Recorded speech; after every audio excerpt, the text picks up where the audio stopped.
And this again for a wisdom, because we see that plant life preceded the creation of animal life, because animals can rely on plants for their food. To serve the cycle of life. The cycle of life, yes. Plants can process their own food from the soil, from the minerals in the soil. It does not need animals, but animals need plants. So plants were first created, then animals. Plants play a role in enriching the atmosphere with oxygen. And land life needs oxygen, especially animal life and human life. So the process was gradual, really.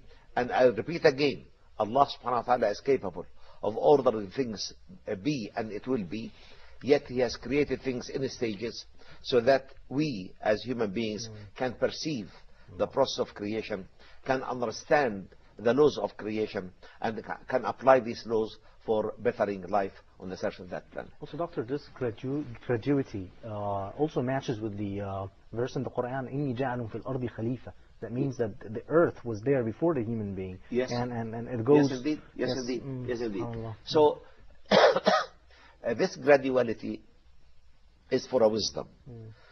Because, say for example, if all forms of life was created in one go, and Allah is capable of that, create everything in one go, be and will be, we could never differentiate one rock layer from the other. Yes. Because we differentiate rock layers on the basis of their content of fossils, the remains of life. So I can date rocks by the remains of life. I can follow earth wealths like groundwater, oil, gas, phosphate deposits, coal deposits, or any other type of mineral wealth by means of dating the rocks. If I date the rocks properly, I can trace the wealths of the earth easily. And if all the rocks contain the same fossils, this process of differentiating one layer from the other would have been impossible for us. So there is a wisdom behind the graduality in creation, and we admit that Allah subhanahu wa ta'ala is capable of ordering things be and it will be. So graduality in creation was because of our weakness, not because of our own weakness. Yes, indeed. Okay. Professor Zaghloul, what you were saying that the layers were not always there, is this, we can consider it as a fact or a theory? As a fact or a theory? The graduality of the creation of these layers is my conclusion from this verse. Yes. And nobody has reached that conclusion before. Okay. And I started from the Quran, and I reached that conclusion. It needs a verification. Needs more. We are working on it research. now, Yes. to assess the fact that these layers were created in a process of graduality. They were not there in the very first moment of the creation of the earth.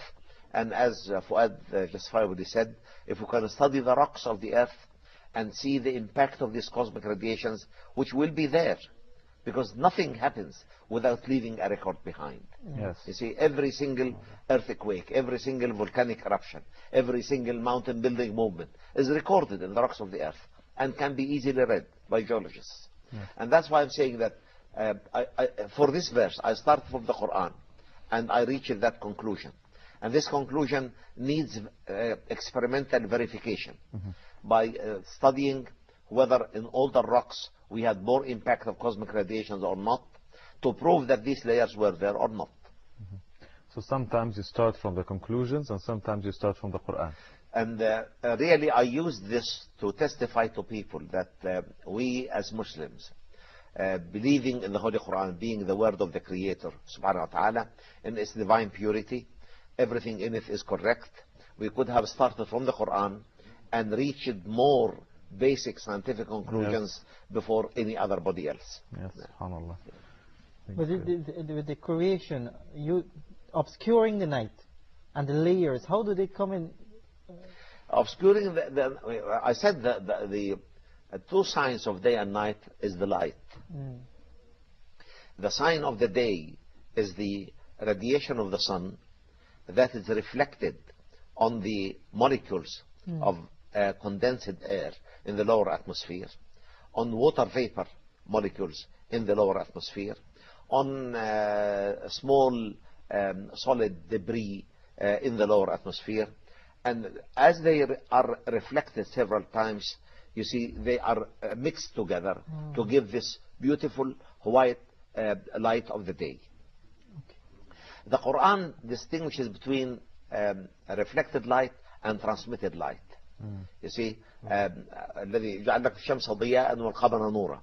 He says he made the sun as a source of emitted light and made the moon as a source of reflected light.